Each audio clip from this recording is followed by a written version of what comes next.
ବୋଉ କୁଆଡେ ଆଇଛୁ? ଆଜି ଆମ କଥା ତୋର ମନେ ପଇଲା? ବୋଉ ମତେ କିଛି ପଇସା ଦରକାର ଅଛି। କାହିଁକି? ଏବେ କଣ ହେଲା କି? ତୁ ବା ଭଲ ପାଇକି ବାହା ହେଇକି ଯାଇଥିଲୁ। 2 ମାସ ହେଲାଣି ଘର ଭଡ଼ା ଦେଇନି।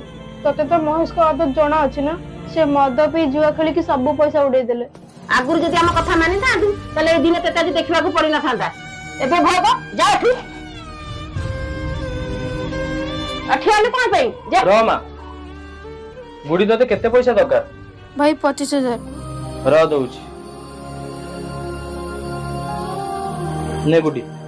थैंक यू भाई। ଶୁଣ ବୁଢୀ, ମୁଁ ତତେ ଗୋଟେ କଥା କହିବାକୁ ଚାହୁଁଛି। ବାପା ମା କେବେ ପିଲାମାନଙ୍କର ଖରାପ ଚିନ୍ତା କରନ୍ତିନି। ଯଦି ତୁ ସେତେବେଳେ ଆମ କଥା ଶୁଣିଥାନ୍ତୁ ନା, ତାହେଲେ ଆଜି ତତେ ଆମ ଆଗରେ ହାତ ପତେଇବାକୁ ପଡିନଥାନ୍ତା। ବାପା ମା କଥା ନ ମାନିଲେ ଏମିତି ଖରାପ ସମୟ ଆମର ବି ଆସିପାରେ।